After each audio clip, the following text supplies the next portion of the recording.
2023. The time right now is 7 p.m. Going to ask that our clerk call the roll. So Thank you, Mayor. Council members present and establishing a quorum are council members Fulcher, Kinney, Hanford, Davis, Gamble, and Scarborough. thank you. And we did receive word earlier today that Councilmember Fisher would not be here this evening due to a work conflict. Unless there's objection, we will consider his absence as excused. Seeing no objection, we'll go ahead and move on to the next item on the agenda. Councilmember Gamble, will you please lead us in the pledge?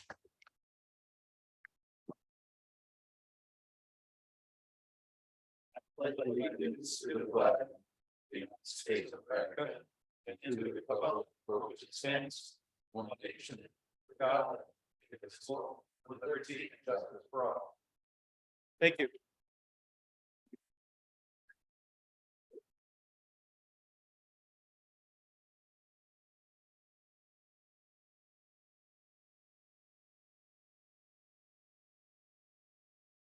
Next, Clerk Wyckoff, please hand out the documents.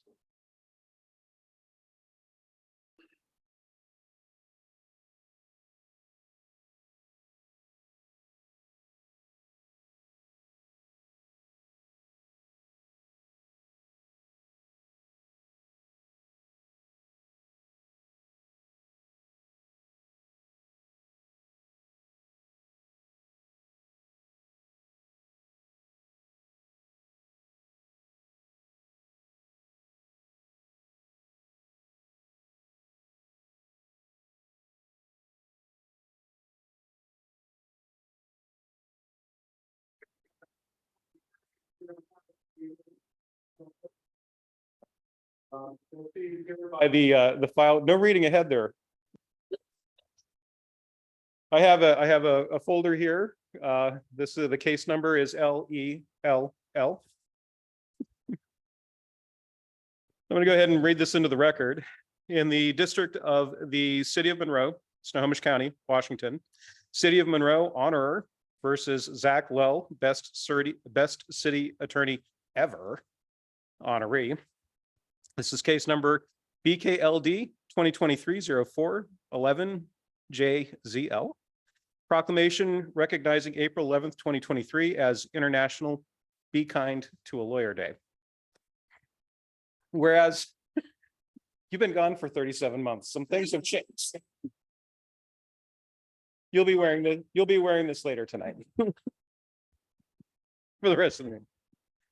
Whereas a municipal corporation's attorney hereto serves as an integral part of the municipality's operations, providing essential legal guidance and advice to the municipality, its elected officials, and its staff.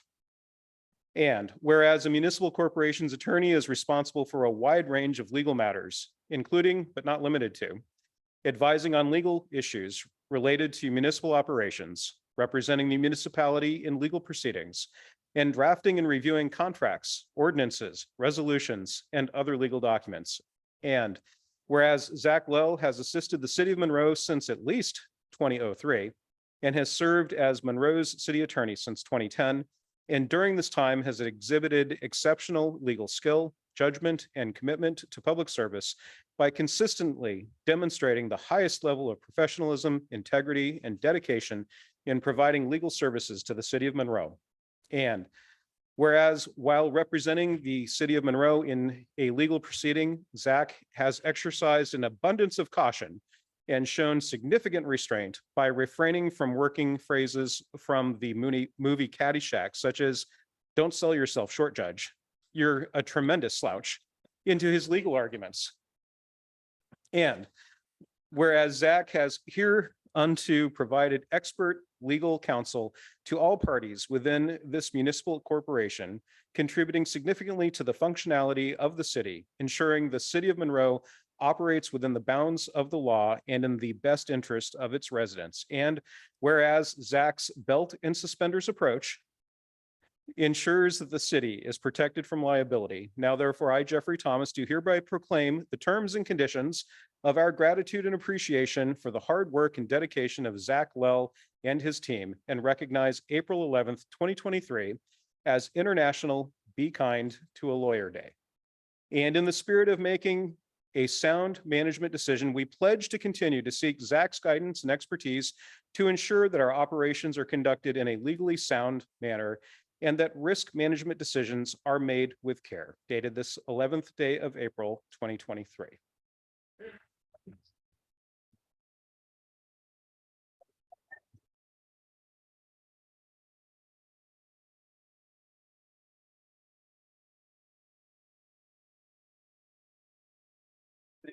Mayor, Zach, can you use my, oh, we got it. Go for it. You're good. You're red. thank you. This actually almost makes me speechless, which is a very rare thing for a lawyer. But thank you very much. This is a really incredible surprise. And there's an old saying in my profession that as an attorney, you're really only as good as your client. And I have to say this with all sincerity, I have the best client, and it is no exaggeration to say that working with you, city council, and the members of your staff is truly the highlight and the favorite part of my career. Thank you again for the privilege of being able to serve you for as long as I have.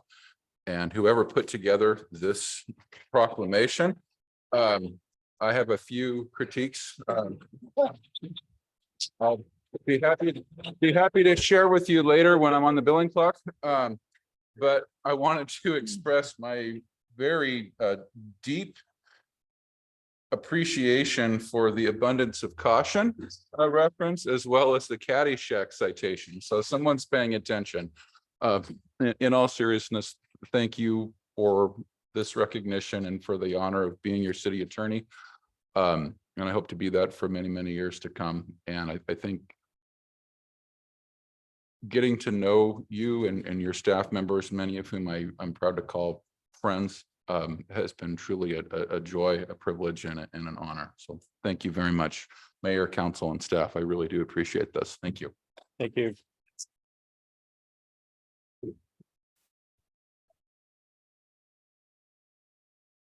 And if somebody could just activate the microphone since I'm not over at my desk. Councilmember Fulcher, go ahead.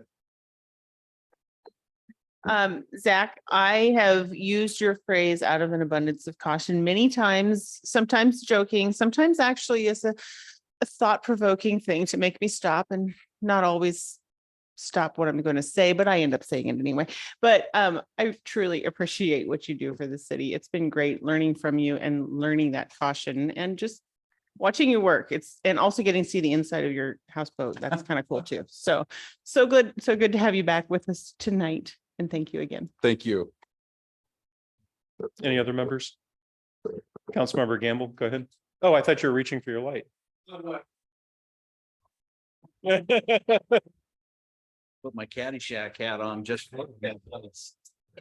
No, I mean, I could, this is fantastic. I mean, I couldn't have said anything. It's just been an awesome relationship. And as a sitting council member for going on 12 years now, you've just been a pillar of consistency for council throughout that whole time frame. And it's just been fantastic. You're a man after my own heart. Data has no feelings guy. And I just truly appreciate that. And the many years, more comment that you make, but I think it'd be better if you said it like, I don't think the heavy stuff's gonna come down for quite some time. I keep playing. Thank you very much, Councilmember. Councilmember Hanford, go ahead. Thank you, Mayor. Yeah, just echo what Jason said and others said. We just so appreciate you and everything you've done for the city over the years, Zach. It's been great to receive consistent counsel and clarity, and you do such a great job of helping to shine light on things when we're not quite sure, and making sure that we're working well together and getting all the facts and considering all the options. So thank you. Absolutely. Thank you. Councilmember Kenny. Well, I haven't been here very long at all, but I do appreciate your thorough explanations in executive sessions. And it's been wonderful to learn from you so far. And I appreciate you making things very, very clear and easy to understand for a new council member. Thank you for your service. All right. I'd like to be able to say, Zach, that, this was something that came to me, but it was brought to me. And so the staff really enjoys working with you. I'm going to invite Jacob up and our senior leadership team. If anybody would like to say a few words, including Deborah, who's online. Jacob has something to present to you.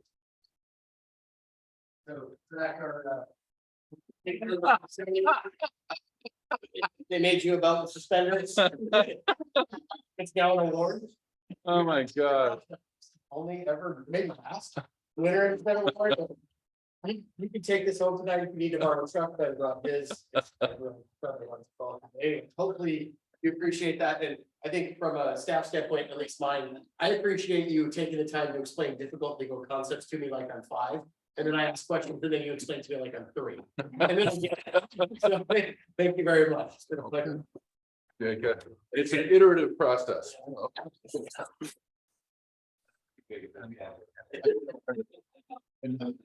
And Mr. Mayor, if I might, you indicated that I might be wearing that wig by the end of the night. I just, when I first started with the city, I had a head of hair that looked a lot like Mike Farrell's. As the progressed, I've become more and more like Jacob, the chief, and Ben Swanson. So I think I'm gonna need that wig going forward. So I appreciate it. I can either have that one or something similar to it. Thank you. Thank you. Deborah, Administrator Knight. Thank you. Zach, I have been able to work with you for a number of years, not just at the city of Monroe, but in my previous employment as well. And it is always such a pleasure to work with you. And I was extremely pleased when I was applying for the job at Monroe to find out that you were Monroe's city attorney and we were going to have an opportunity to work together again. And I just appreciate the opportunity to say thank you for all of the work that you do for the city. I know not as many people know this, but whenever we call, you always pick up the phone. I can't even think of the time when I had to leave a voicemail for you or try multiple times. You are always available to assist us in everything that we do. And for council members who have been with us for a while, we have a number of complicated items, and you always manage to navigate us through those choppy waters and come across clear sailing. I appreciate those references because I know that you live on a houseboat. So you know exactly what I'm talking about when I talk about choppy waters and clear sailing. But we appreciate you so much, and we're glad we had the opportunity to recognize you and the work that you do for our community today. Thank you very much, Deborah. The feeling is very much definitely mutual. Appreciate your comments. I'm going to go ahead and invite everybody down because I think that this deserves a photo, and I'd like you to bring that down. I'd like staff to join us. I'm wondering if there's somebody that can take a picture. Maybe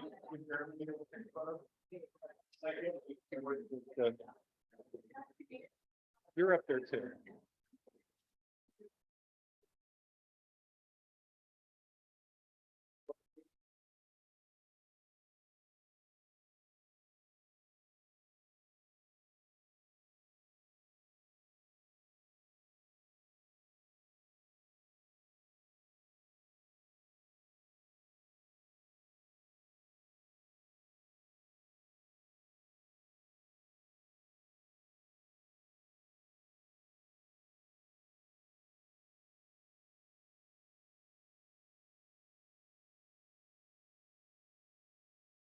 You want?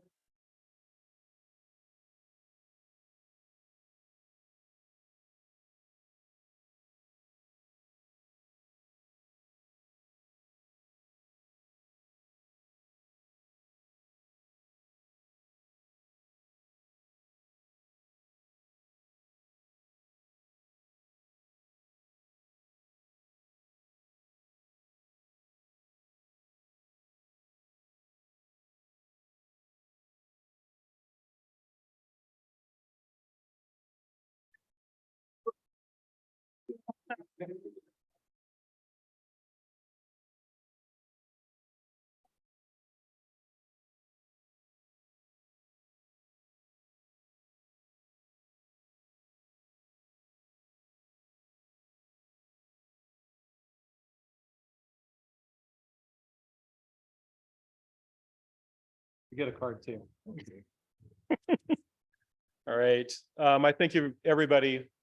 I think it's important that we celebrate things in our community, and certainly not that Zach, you're a thing, but you've you've had a substantial impact, positive impact on our community, and every one of us appreciates you.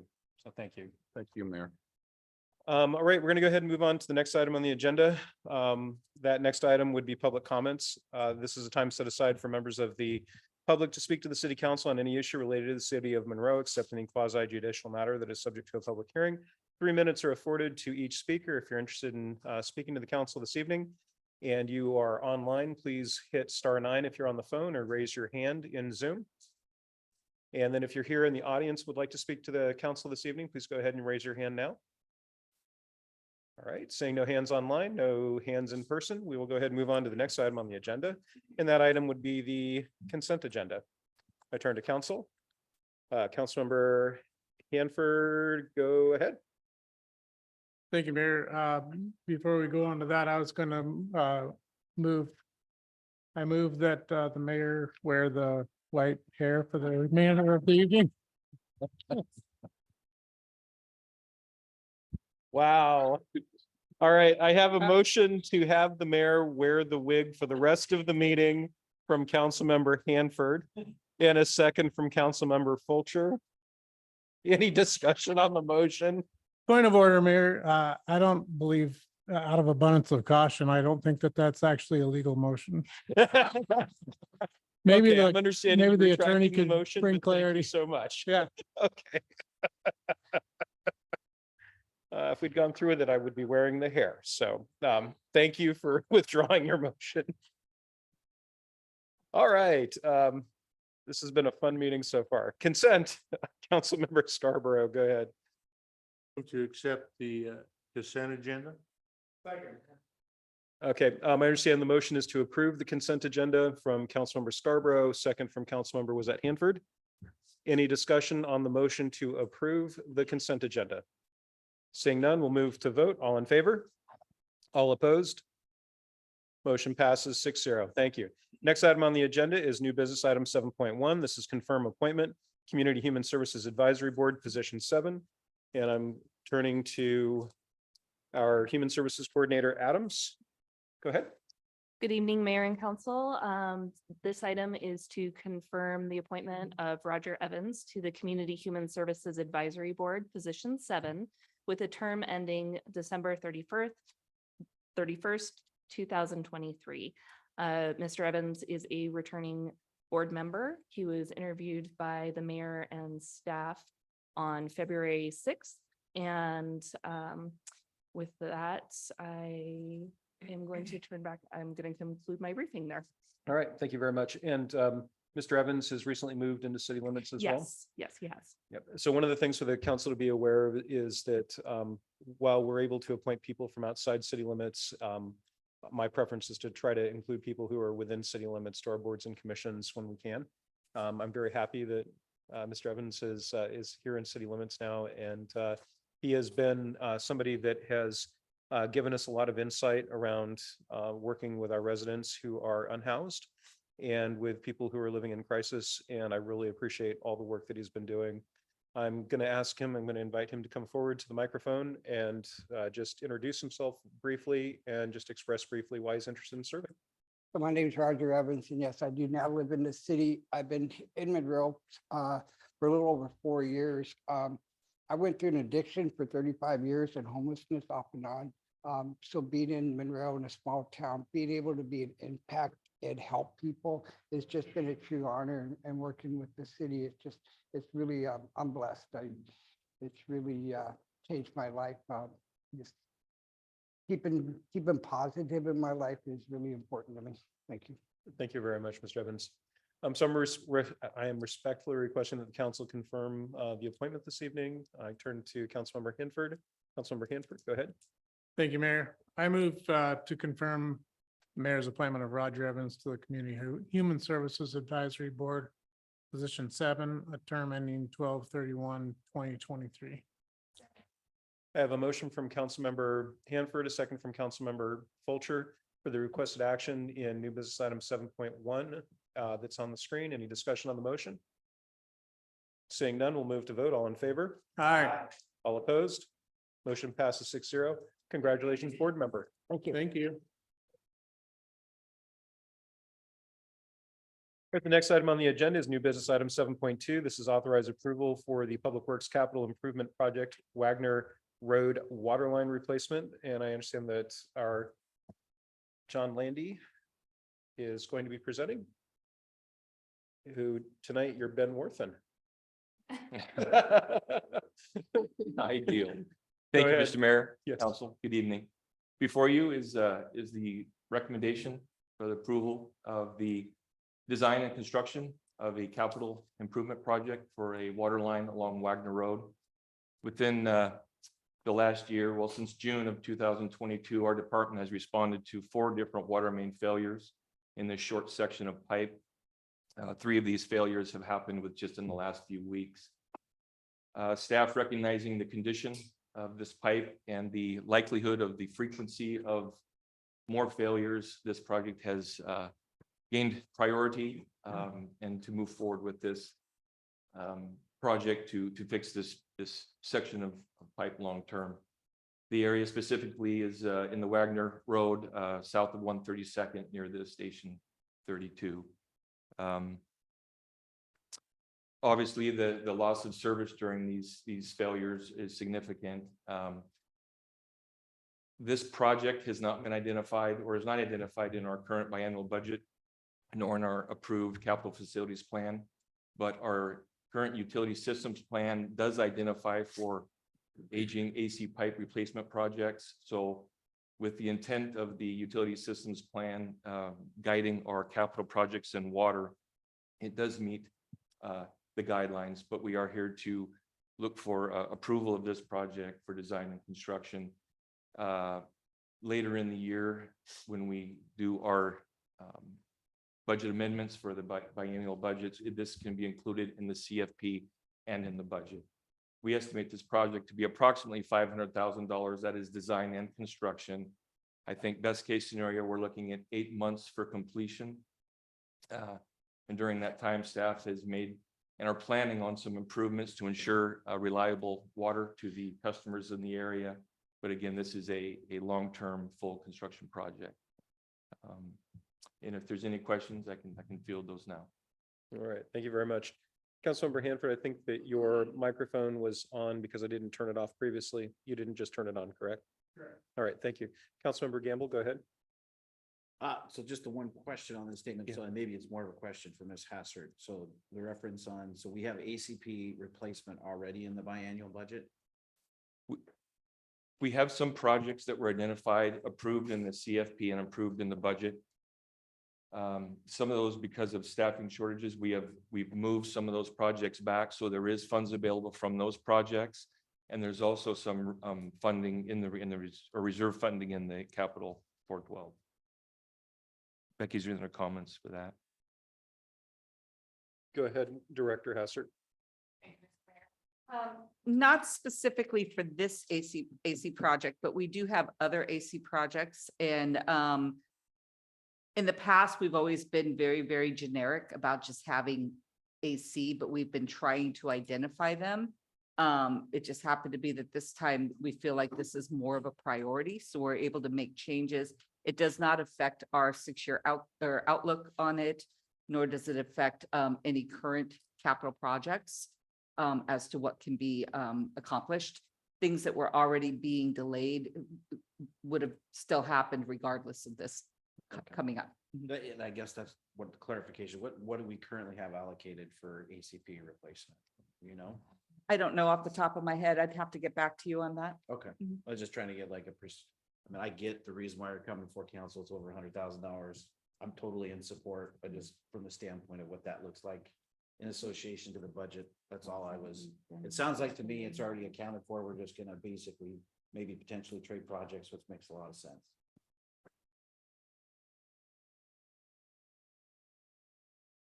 He's got nothing. It tends to be a significant amount. For some reason, $1 million pops into my head from prior CFPs, but Gotcha. again, I would have to confirm that. Okay. Well, prior CFPs would have been on the annual budget though, right? So did we Correct. allocate Mhm. double that? So around 2 million? Yeah. Okay. That's it. That's all I have. All right, thank you. Councilmember Kinney, go ahead. The cement water main that's currently up there, I'm just curious what the lifespan of the iron pipe is, the replacement material. Is that going to last us for a good long time? Just curious if we've done any kind of research about what is best practice. 50 to 75 years is what Oh. ductile iron pipe, that's typical lifespan of DI pipe. That's wonderful. Thank you. I'm just thinking 50 years goes by quickly. All right, and Councilmember Kenny, Councilmember Gamble, go ahead. Well, based off of answers to the questions and knowing really no impact of the budget, we're just moving stuff around. This makes a ton of sense. I'm gonna move to authorize the approval and funding for the design and construction of the Wagner Road water line replacement project. Second. I have a motion from Councilmember Gamble, a second from Councilmember Kenny. Any discussion on the motion? This is for the requested action in 7.2 new business. Seeing no discussion, we'll move to vote. All in favor? Aye. All opposed? All opposed? Okay, motion passes 6-0. Thank you. All right, next item on the agenda is 7.3, new business. This is Heather's Hope Communities change of scope request for their 2022 ARP award. Turning to our Human Services Coordinator Adams. Coordinator Adams, go ahead. Thank you, Mr. Mayor. This item is a change of scope request for ARP funding that was awarded during the first round to Heather's Hope Communities to provide transitional housing and support services for McKinney-Vento families in the Monroe School District. I do have to apologize. The amount that I have in the agenda bill of $50,900 is the amount that they actually were able to transition into their new project. And they were originally awarded $75,500 to provide this pallet shelter housing and a community room. Now, instead, they are implementing a group home model, which is the preferred model, allowing the clients more privacy and dignity. The change of scope request is to reapply the $24,600 from providing pallet shelters and a portable restroom to the new areas reflected in their budget on page 9 of their attached application. The original review committee did meet, and the Community Human Services Advisory Board also reviewed and approved these changes. And as part of the established ARP change of scope process, this matter is now coming before the City Council for your consideration. And I'm happy to answer any questions. All right, thank you very much, Coordinator Adams. I turn to council. Do you have any questions or a motion?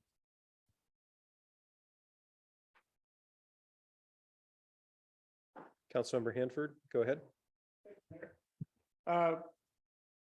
Where is this going to be implemented at? This is going to be implemented at the house next door to New Hope Fellowship on Main Street. And is that still the cold weather shelter building, or are they not utilizing that building for that anymore? The cold weather shelter has historically been operating inside New Hope Fellowship in the lobby area. Okay. So this would be operating in the house next door. Got it.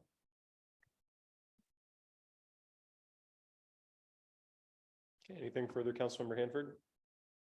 No, Mayor, thank you. Thank you. Councilmember Fulcher, go ahead. I move to approve Heather's Hope Communities requested change of scope request for their 2022 ARP award. I have a motion from Councilmember Fulcher, a second from Councilmember Gamble for the requested action in new business item 7.3. Any discussion on the motion? Seeing none, we'll move to vote. All in favor? All opposed? Motion passes 6-0. Thank you. Next item on the agenda is councilmember reports. I'm going to go ahead and start from this side today. Councilmember Gamble, go ahead. Yes, it's been a couple weeks. So It has been. It has been. So auction results, just for those wondering, on March 24th, Monroe Public School Foundation has raised right around $70,000 for the Sky Valley for Monroe school area kids. So just it was a great effort. really appreciate all that contributed. There's a lot that were up here that contributed items and that type of stuff. But it was all online. There was no live in that. So there's no, our costs are greatly a lot reduced. And that's going to help us maintain programs for the next budget year. So thank you. That's it. All right, thank you. And to mix things up, I'm going to go down to Councilmember Scarborough. Councilmember Scarborough, go ahead. Nothing to report. Thank you. Back to Councilmember Davis. I have nothing, thank you. All right, thank you. Councilmember Hanford. Thank you, Mayor. Yes, I attended the chamber luncheon today and I thought that you did a great job given the state of the city address. So it's good to be there and see so many city staff. Thank you. Thank you very much, Councilmember Hanford. Councilmember Fulcher, go ahead. A few of us were missing a couple weeks ago, yes, in DC. And so I'm going to give you a small report on that. We were there for the National League of Cities Conference, Councilmember Kinney and Fisher and Mayor Thomas and myself. And I must say, I did learn a lot from the different training and just how to get a different view of things that we are dealing with that other cities are dealing with also. For Councilmember Fisher and I, we thought, oh, there's a name for this kind of stuff. So, you know, like we had certain aspects of the state trying to overstep where the cities should be making decisions, and we didn't know there was actual name for that. So that was fun. I can't remember the name at the moment because I'm on the spot. But I was like, hey, State preemption, right? preemptive, that's right. And I was like, oh, that's what we call that, because I thought it was just annoying. So anyway, I hope Governor Inslee is listening to this.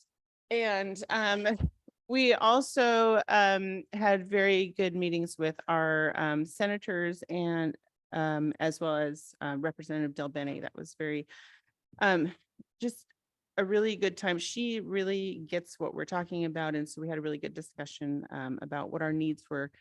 And I'm going to leave a few things for my people who were also there and just say thank you for letting us represent you. And I really think that everyone needs to spend some time in our nation's capital. That is quite a moving place to be if you're standing there reading everything. And Jefferson Memorial is my favorite. Okay. All right. Thank you very much. Councilmember Kinney, go ahead. If it's red, you don't need to push it. I'm we still go. learning. Okay. So went to the egg hunt on Saturday, and that was loads of fun. It was pretty chilly, but Mayor Thomas did a great job welcoming everyone, and there were a huge group of people. It's a huge successful event. Yes, the DC trip was really, really educational for me. I hadn't been to DC in probably 25 years, and so a lot had changed, but it was a great opportunity to learn. Meeting Cantwell Murray and Del Bene were, that was a real highlight. But it was really fun to network with the other Washington attendees. We had about 100 people from different cities in Washington. And it was really fun. I met the mayor of Mount Vernon and asked her about their smokestack because we share that in common, and talked about, the painting of the smokestack and how they care for it, et cetera. And I just met a lot of really great people, learned a lot, had a great time just soaking it all in, and really feel like I am doing a better job up here, having soaked up some of that knowledge about, how government is run on a federal level. So I really appreciate the opportunity to go, and also to go to Olympia in February. It's a wonderful trip. So thanks so much. Thank you. All right, we're going to go ahead and move on to the staff and department reports now.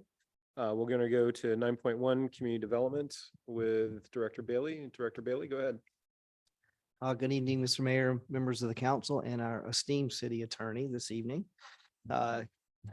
So the highlight project for this month is a code enforcement case, and there's some photos in the report that always love a good before and after. They kind of tell the story, but this was a case that took a long time, four different departments. It's there had been a lot of ongoing issues here for some time, and we even had a change of code enforcement officers during that. So it was it was quite a success for all the departments that were involved.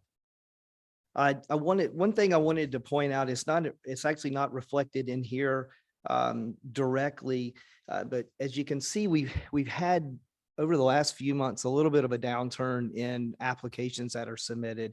And just this month, it's turning around a little bit. It looks like some of the residential development that was slowing down is going to pick back up. In fact, we had 20 building permits that were submitted in one day for the Kestrel Ridge project, which is a total of 47 lots. So about half of those lots were submitted in one day. So it looks like some of the builders are going to ramp up a little bit more than maybe than we had expected. I also want to add and remind the council of the upcoming kickoff meeting for the comprehensive plan, which is on Thursday. Food to be served at 5:30, and the actual meeting itself will start at 6. And there's going to be some fun activities. I would welcome everyone to attend. And I think that we'll have some fun and take a little bit of a different look at some of the issues that we talk about here on a regular basis. So I hope to see your faces there at Park Place Middle School, I should say. And hopefully you got your flyers. We mailed it good.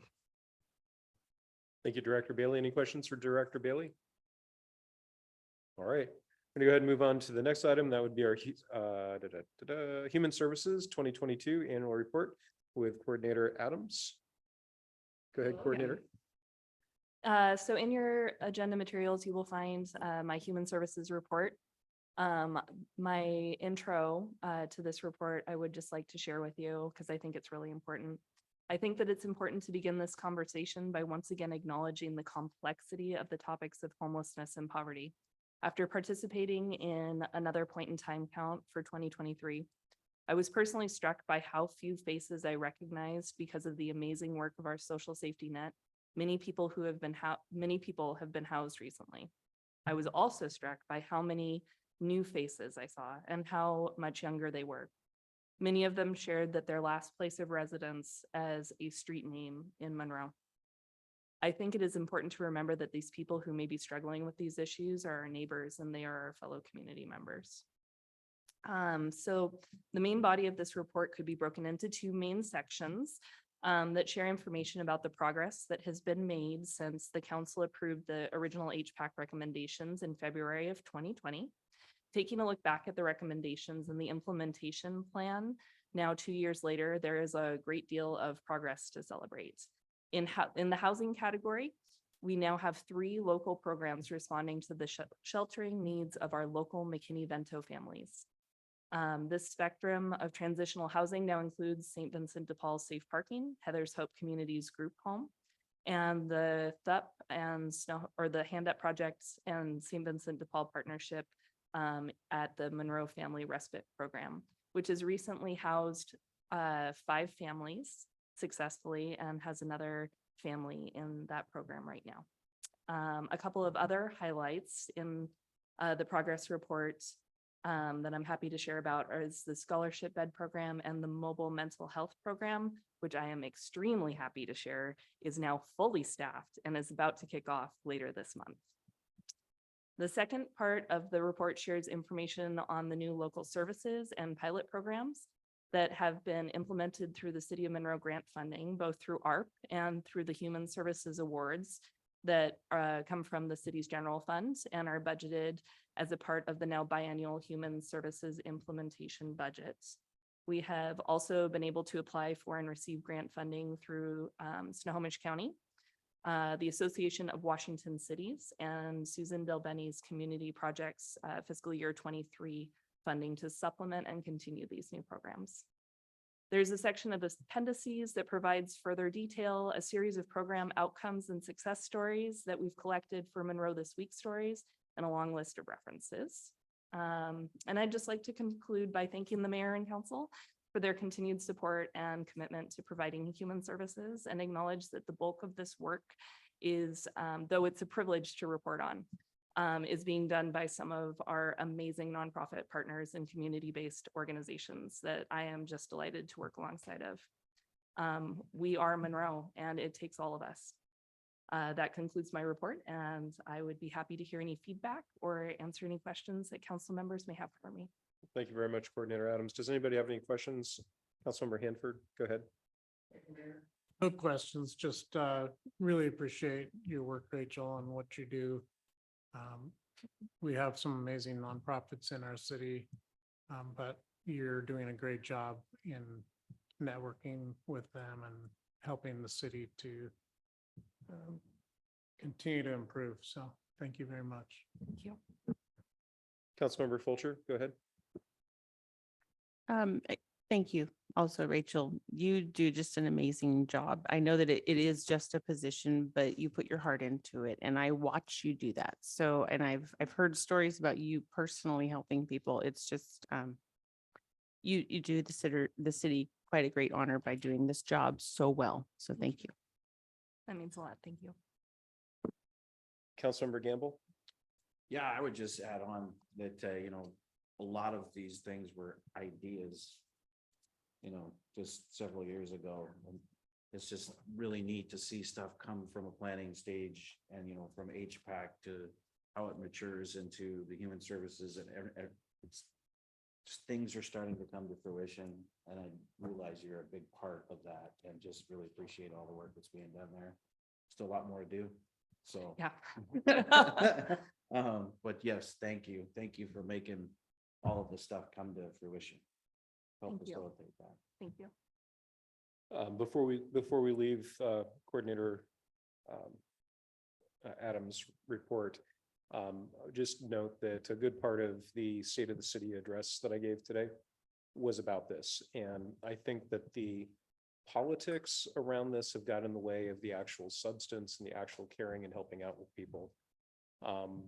As I explained today, the changes we've made are based on federal court cases, state law, but also just based on doing what's right. The council identified an issue. The council and I identified an issue with staff a number of years ago. We formed HPAC. HPAC had a series of recommendations. One was to continue as JASAB, and another one was to bring on a human services coordinator. And what we're doing today is we are improving in that area of providing services to folks that are in positions of need, people who are unhoused, people who are living in crisis. And in addition to that, we are working on those things that could be intergenerational by working with McKinney-Vento families. It is a way of us stepping in to reduce the likelihood that people's kids will be less likely to fall into that cycle. And so what I explained today during the State of the City address was you can look at it from a moral imperative, which is how I look at it. This is the right thing to do. But from an economic imperative, it reduces our costs of potential law enforcement, potential prosecuting attorney, potential public defender, the cost of a judge, and the cost of potentially putting somebody in jail. And I don't know that the community understands how expensive it is to have somebody go through that cycle again and again and again from just a financial standpoint. And again, this is a moral imperative, I think, to a lot of us. But for those that rest on the issue of benefit cost analysis, it's also an economically rational thing to be doing. So I applaud our council and our staff and our board members for the work that they've been doing in this space. And it's the right thing to do. So thank you. Thank you. Thank you, Mr. Mayor. Right, we're going to go ahead and move on to the next report, which is the Parks Department report with Director Farrell. Director Farrell, go ahead. Thank you, Mayor. Good evening. Good evening, council members. So you have in your packets the department report for Parks for the month of March. A few things I want to draw your attention to is, one, you may notice downtown, we had plastic cigarette urns alongside the trash cans for the past few years. And while that was really nice, they weren't very durable and people were breaking into them, so they were unsightly. So we made an improvement and we removed those, and we have, you'll notice now attached to the trash cans are our new cigarette receptacles, and they're more durable. And so hopefully the downtown looks a lot better now with those. And then also on the second page, you'll see the nice pictures too of, we have dedicated volunteers and we're just getting going. You know, there's a lot of great work going on downtown. They made improvements. You know, we removed the trees and transplanted them in our parks. And anyways, now they, some volunteers planted some nice perennial shrubs, and there'll be annual flowers to come. And the other thing I want to point out is that a week from Thursday at the park board meeting at 7 p.m., April 20th, we will be conducting an open house to the public, and it'll be, we'll be asking folks for their input on the Blueberry Children's Park playground renovation. So we'll have some options that people can you know, hone in on what they would like. I'm really happy that with our outreach, we sent flyers to the neighborhood of the Blueberry area in English and Spanish. So we're hoping to have some good attendance at that meeting and get some good feedback. And then the last thing is not in the report, it's outside the report, is to mark your calendars, please, and I hope you can attend the Monroe's Arbor Day and Earth Day celebration. That's Friday, April 28th. It's the last Friday of the month at 1:15 p.m. at Lake Tye Park. Join Mayor Thomas, who he will be hosting the tree planting ceremony.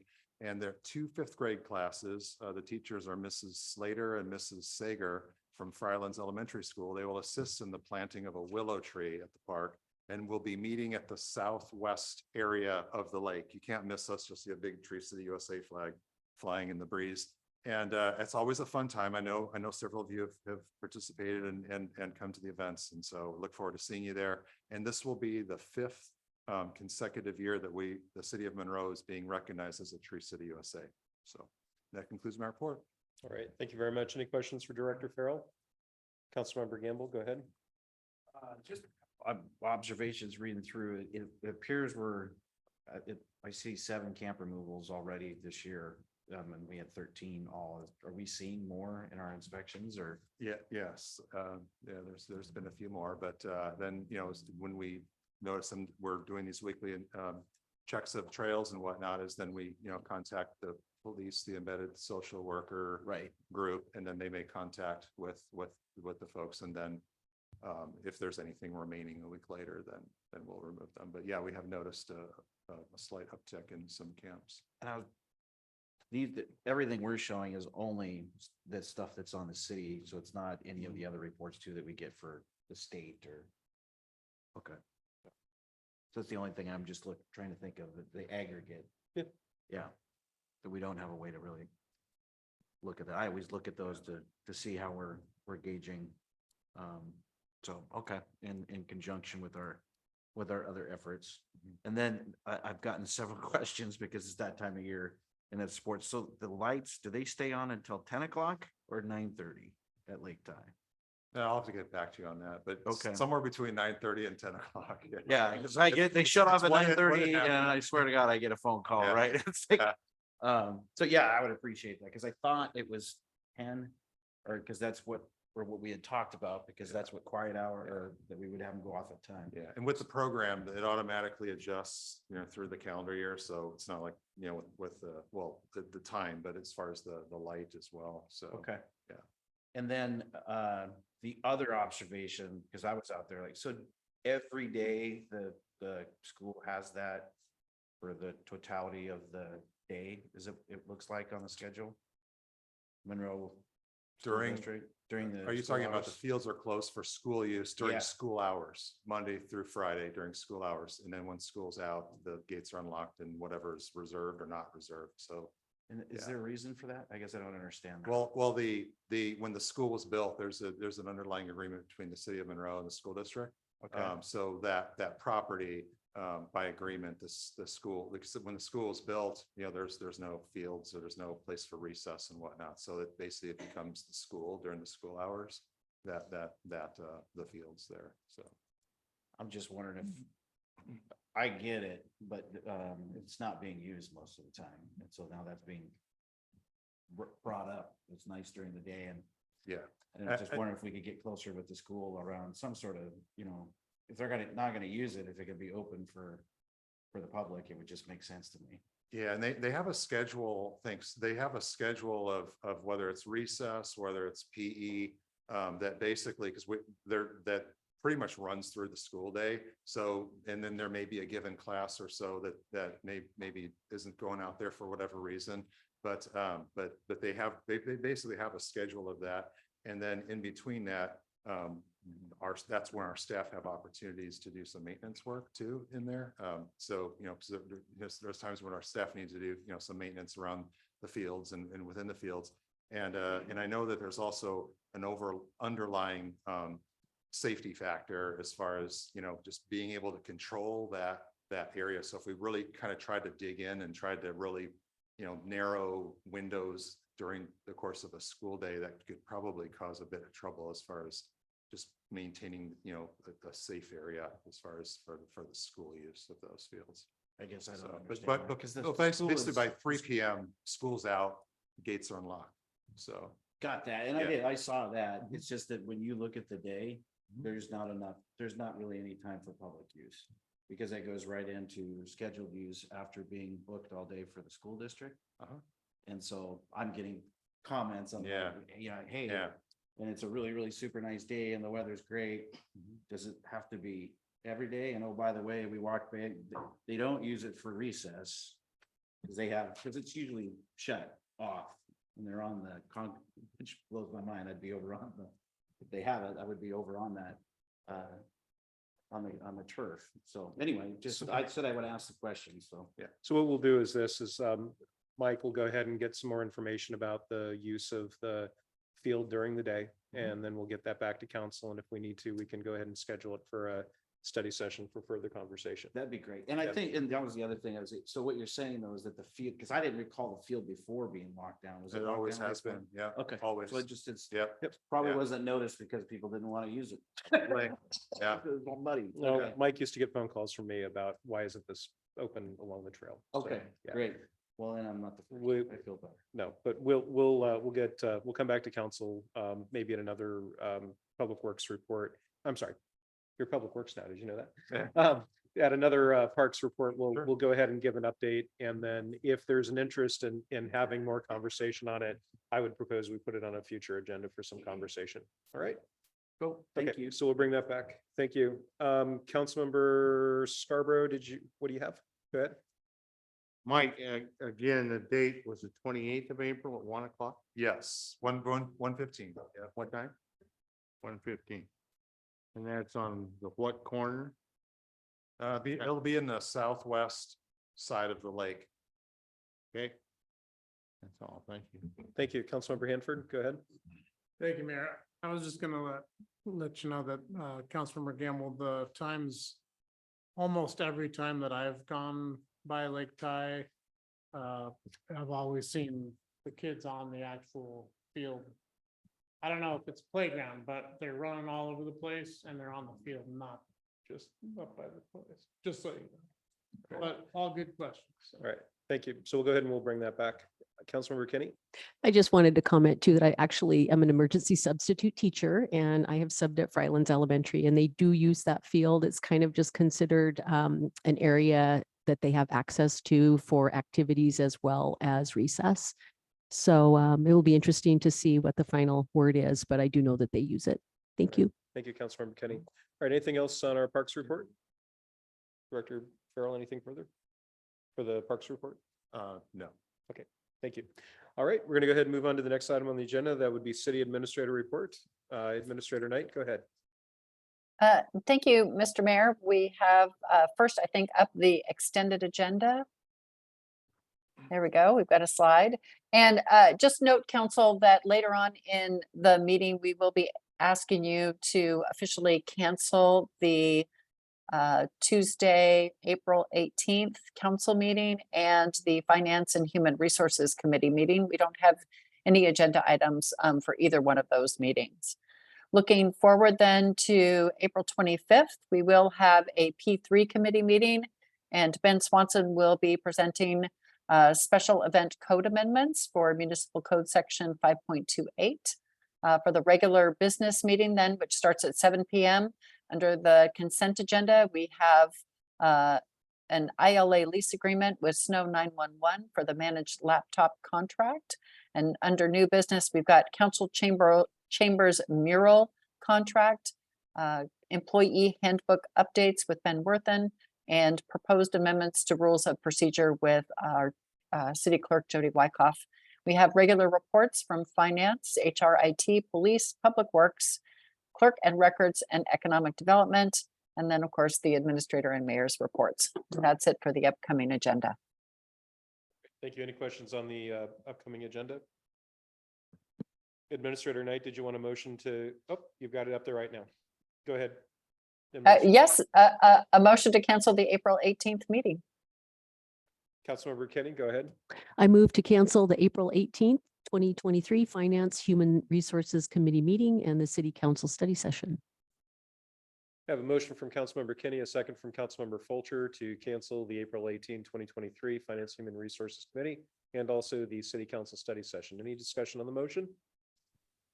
There being none, I call for the vote. All in favor? Aye. All opposed? Motion passes 6-0. Thank you. Please continue, Administrator Knight. All right, so the next items that I have are all just calendars, save the date items. So just a reminder that the Finish 522 Coalition is meeting tomorrow between 4 and 5 PM at City Hall. And we will have a meeting with state elected officials on a Wednesday in May. And we're still working with our coalition members at the state legislature to fix that date. And once we know it, we will be sharing it with you and members of the public. So next slide. Oh, there we go. I think these have already been mentioned, so I won't go into them, but the comprehensive plan and Blueberry Children's Park open house. And then one which you may have gotten an email invite in your council email, Snohomish County Cities Dinner on Thursday, April 20th. And so if you are interested in registering for that, please contact Jody Wyckoff and she can secure you a spot for that meeting.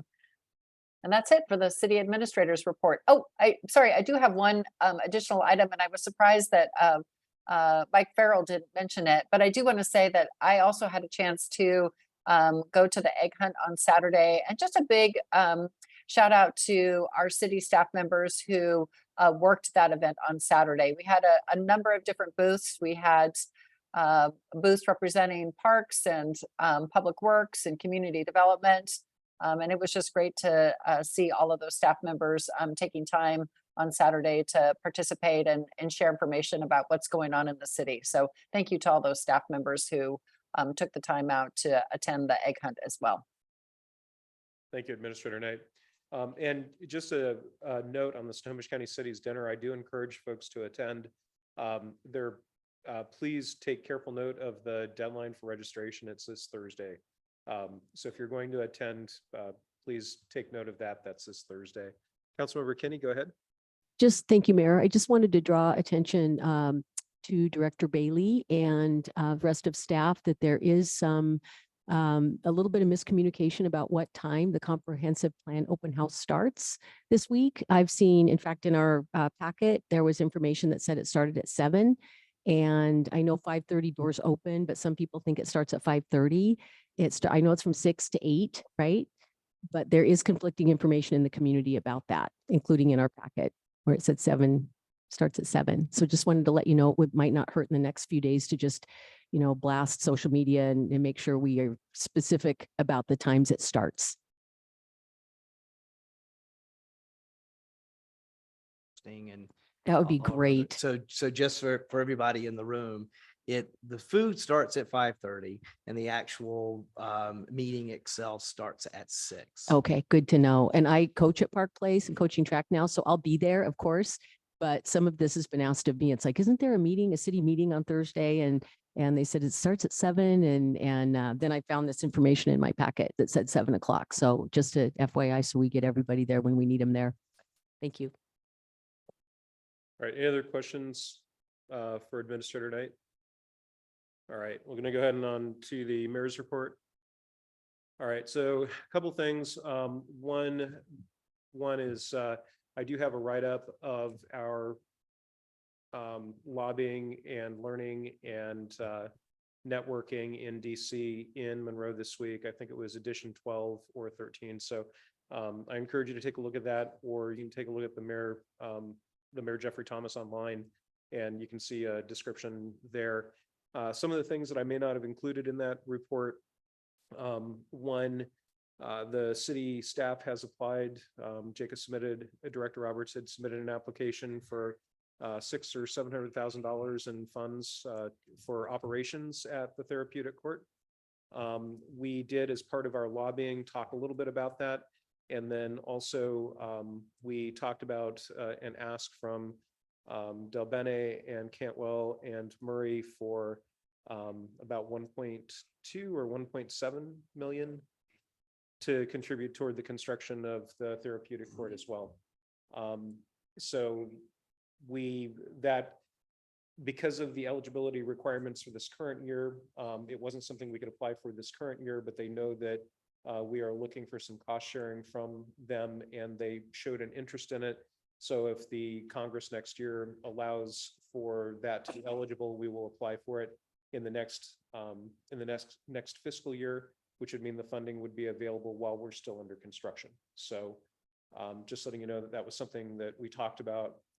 We also talked about rail safety.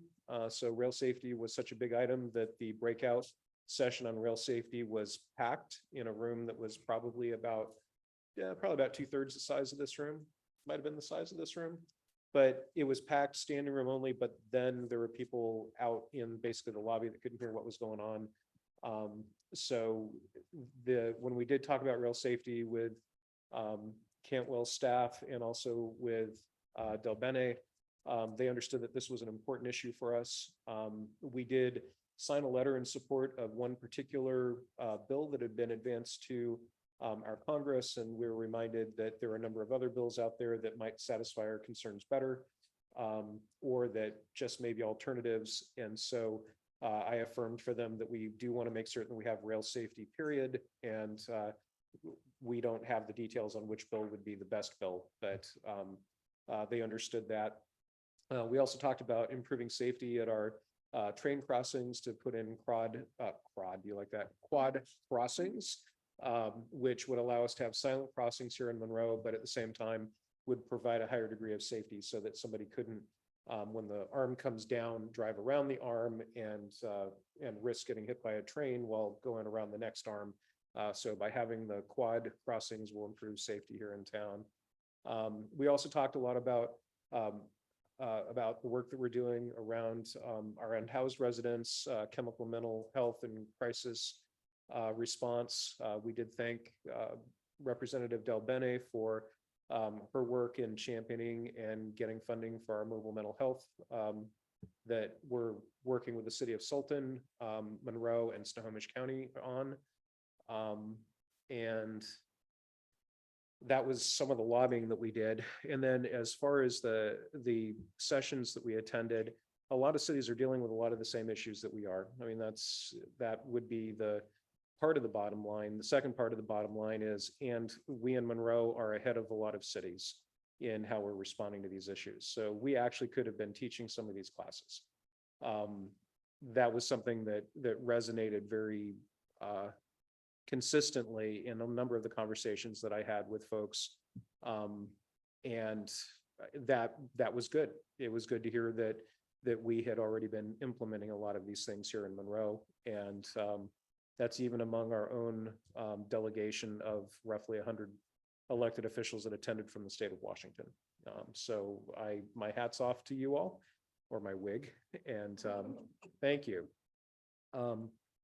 Some other things, I also attended the egg hunt on Saturday. I was staff, thank you. There were so many of you at the egg hunt. I just was not expecting so many people from staff at the egg hunt. I really appreciated seeing everybody there and all the work you did to make that happen.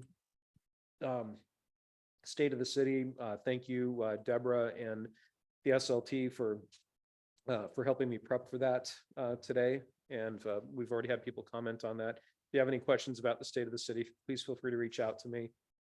Planning Commission.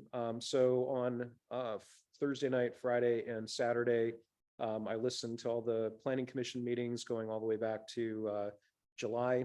They're doing a great job working, we've got a bunch of new planning commissioners and we have new staff. They're all working together really well and working on a lot of issues related to the comp plan. Some of the things that I noticed in there that are themes coming from state law are issues related to social justice and equity and also climate change that the state of Washington is requiring that we address as part of our comp plan update. So I really appreciated the conversation in those areas that I heard in those planning commission meetings, and would encourage the council members, if you have any questions or concerns, to feel free to listen to the planning commission meetings. I feel they're doing a great job. I attended their meeting last night remotely, and their focus last night was on North Kelsey. Administrator Knight came in and gave a presentation just on the history of North Kelsey. One of the pictures that she showed was a picture from, was it 1920 or 1930, Deborah? It was from actually from the 1940s, so the early 1940s. Yeah, and so there was an interesting history that that Administrator Knight had put together that related to North Kelsey, including some photographs. That it was just interesting to see. It just shows how much change has happened there and how the city has actually invested in purchasing property up there that then the city has turned around and sold, which is how we ended up with Fred Meyer and not just the other things that are more recent like Walmart and Lowe's and Galaxy and everything. But that was it was a great presentation, Deborah. And then I just want to underscore a couple of items. Again, hashtag finish 522. We're having an update meeting tomorrow. I encourage everybody to attend. I will add that I've had some great conversations with our legislators and in particular our former legislator and our county council member, Sam Lowe, around 522.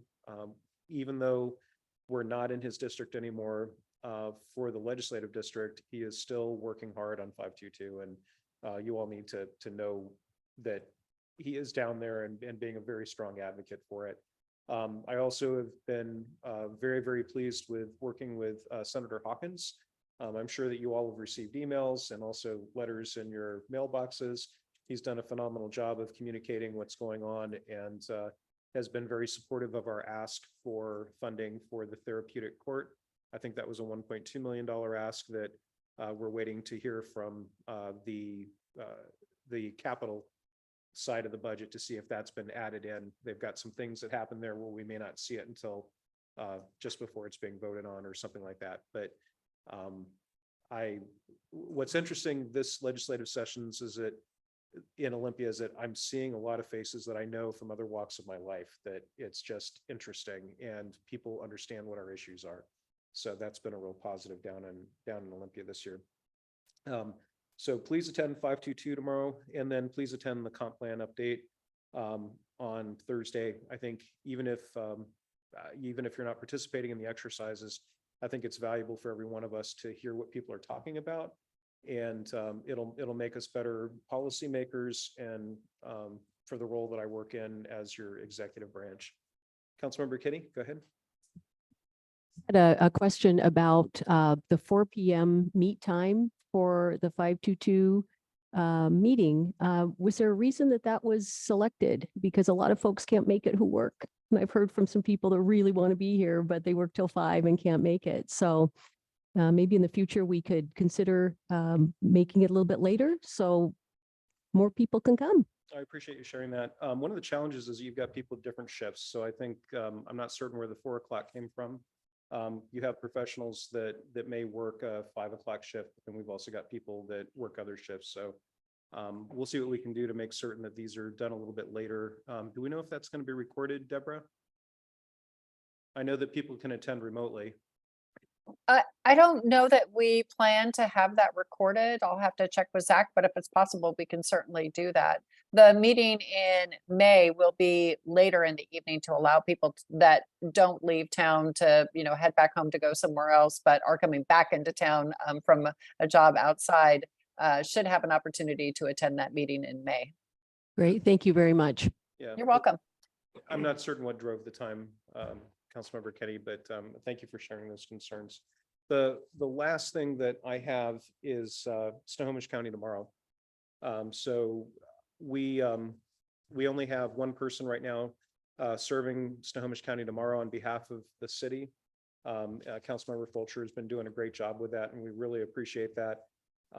One of the things that we were wanting to see if council would be okay with would be considering appointing me as the primary for Snohomish County tomorrow and Councilmember Fulcher as the secondary. So that if I'm not able to make it, that she can make it. It'll allow us to sort of tag team on advocating strongly on behalf of our city. So if what we could use is a motion to the requested action of the council right now, and if you need to have it added to the agenda, we can add it to another agenda. Oh, perfect. I didn't see it up there, so I thought that I forgot it. So we're just looking for that motion up there. Okay, so Councilmember Fulcher and Kenny as alternates?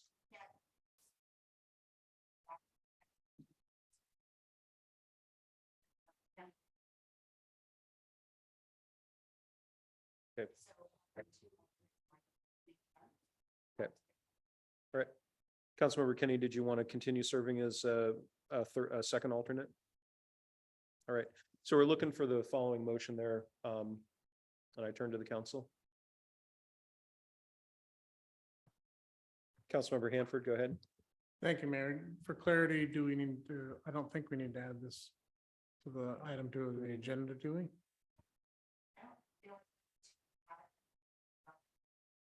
Canceling, yeah. That being said, I'll.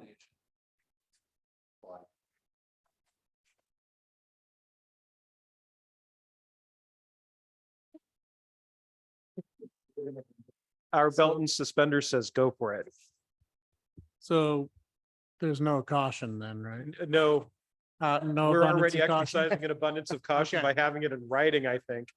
So I move to appoint Mayor Jeffrey Thomas as representative and council members Heather Fulcher and Tammy Kinney as alternate representatives to Snohomish County tomorrow. Have a motion from Councilmember Hanford, a second from Councilmember Scarborough for the requested action shown on the screen under 9.3 Mayor's Report. Any discussion on the motion?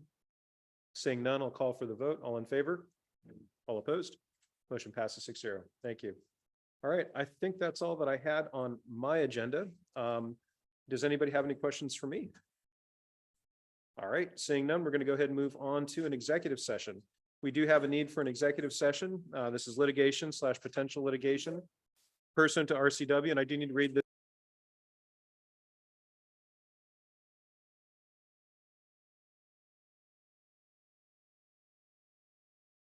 Section 1, subsection I, and property acquisition pursuant to RCW 4230.110, subsection 1, subsection b, for an initial 15 minutes beginning at 8:13 on our timer here.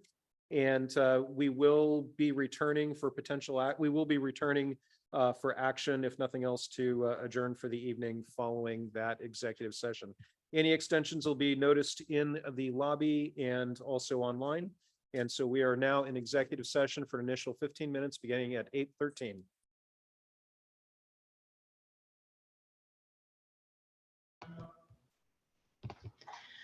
For the record, this is City Clerk Jody Wyckoff. The executive session has been extended 10 minutes.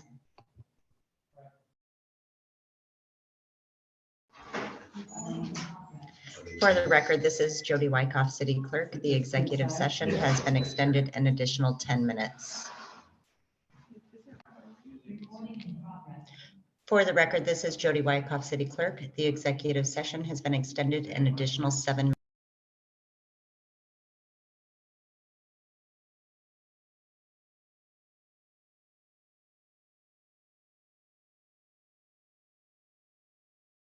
All right, we are now out of executive session. The time right now is 8:55 p.m. We have no further business this evening, so unless there is objection, we are adjourned. There being no objection, we are adjourned. Have a great evening, everybody.